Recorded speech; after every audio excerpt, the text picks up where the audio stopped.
Pernahkah kalian berada dalam sebuah ruangan seminar, pelatihan atau workshop, dan di dalam ruangan itu terdapat beberapa audiens yang begitu semangat, begitu antusias, begitu kegirangan dalam mengikuti arahan pemateri?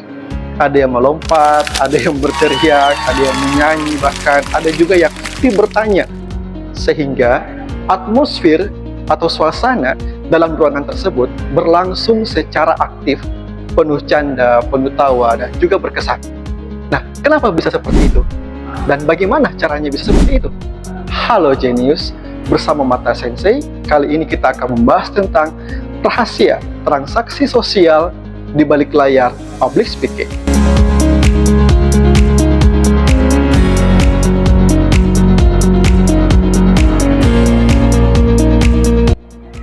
Kita sebagai audiens akan mendapatkan kesan yang baik terhadap pemateri atau pembicara dalam sebuah seminar apabila pemateri tersebut mampu menciptakan suasana yang menyenangkan, yang penuh canda tawa atau bahkan perenungan dalam kegiatan tersebut. Tak jarang kita bahkan terinspirasi atau termotivasi ingin menjadi seperti dia. Nah, sebenarnya di sini kita hanya melihat dari sisi luarnya saja. Semua itu sebenarnya tidak tercipta begitu saja atau tercipta secara natural, melainkan ada rahasia di baliknya. Nah, ini bisa kita sebut dengan rahasia transaksi sosial di balik layar public speaking.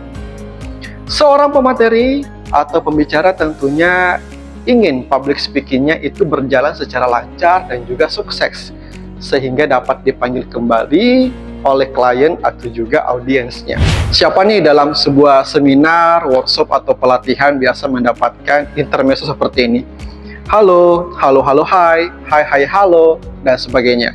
Kemudian beberapa audiens, 2-3 audiens begitu semangat.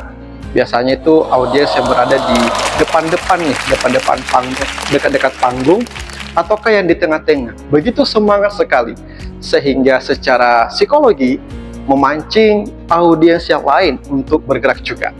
Ataukah beberapa audiens begitu aktif dalam bertanya, seolah-olah pertanyaannya telah disusun sebelumnya. Nah, itu juga akan memancing audiens yang lain juga untuk aktif bertanya dalam sebuah seminar, workshop, ataukah pelatihan. Nah, tentunya seorang pemateri atau pembicara menginginkan public speakingnya berjalan dengan sukses dalam sebuah kegiatan, misal tadi seminar atau workshop. Nah, maka berbagai cara pun dilakukan dan juga berbagai teknis pun dilakukan. Termasuk apa? Termasuk melakukan sebuah transaksi sosial di balik layar panggung public speaking. Nah, apa transaksinya? Nah, ini bisa kita lihat, mereka bisa membayar beberapa audiens. Misalnya 2 atau 3 audiens kita bayar. Kita tentunya sudah tidak asing lagi mendengar terkait dengan penonton bayaran. Ini biasa kita lihat di acara-acara musik di televisi ataupun juga di konser-konser.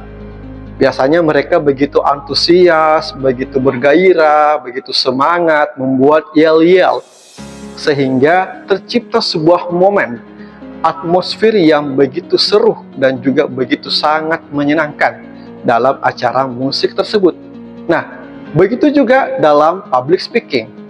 Tak jarang kita juga melihat beberapa audiens itu sebenarnya telah bertransaksi dengan pemateri sebelumnya.